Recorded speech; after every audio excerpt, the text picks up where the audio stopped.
ব্রাহ্মণবাড়িয়ার নাসিরনগরে নবনির্বাচিত সংসদ সদস্য ও পরাজিত স্বতন্ত্র প্রার্থীর সমর্থকদের মধ্যে সংঘর্ষের ঘটনা ঘটেছে। এতে মসজিদের ইমাম সহ 2 জন নিহত ও অন্তত শতাধিক আহত হয়েছে। মঙ্গলবার সকালে নদীবেষ্টিত প্রত্যন্ত গোয়ালনগর ইউনিয়নের বিভিন্ন এলাকায় এ সংঘর্ষ শুরু হয়।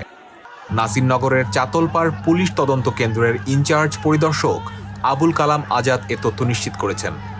নিহতদের একজন হাবিবুল্লাহ গোয়ালনগর গ্রামের স্কুলপাড়া এলাকার মসজিদের ইমাম ও স্বতন্ত্র প্রার্থী কামরুজ্জামান মামুনের সমর্থক ছিলেন।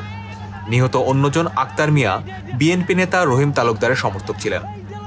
স্থানীয় সূত্রে জানা গেছে, নবনির্বাচিত এমপি এম এ হান্নানের অনুসারী বিএনপি নেতা রহিম তালুকদার এবং স্বতন্ত্র প্রার্থী কে এম কামরুজ্জামান মামুনের অনুসারী কাশেম মিয়ার লোকজনের মধ্যে এ সংঘর্ষ হয়।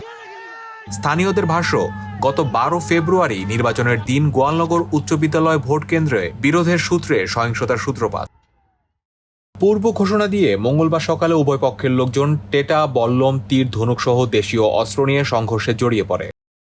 সংঘর্ষ ধীরে ধীরে গোয়ালনগর গ্রাম থেকে পুরো ইউনিয়নে ছড়িয়ে পড়ে। নাসিরনগর উপজেলা স্বাস্থ্য কমপ্লেক্সের আবাসিক চিকিৎসা কর্মকর্তা শফিকুল ইসলাম বলেন, 2 জনকে হাসপাতালে চিকিৎসার জন্য আনা হয়। তাদের অবস্থা সংকটাপন্ন বলে ঢাকায় রেফার করা হয়েছে। জেলা পুলিশ সুপার শাহ মোহাম্মদ আব্দুর রউফ বলেন, পূর্ব বিরোধের জেরে 2 পক্ষ সংঘর্ষে জড়ায়।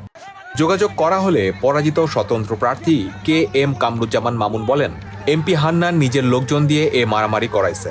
তিনি সরাসরি উস্কানি দিয়েছেন। আমার লোকজনের সঙ্গে এখনো যোগাযোগ করতে পারেনি। মন্তব্যের জন্য এমপি এম এ হান্নানকে কল করা হলে তার ফোন বন্ধ পাওয়া যায়।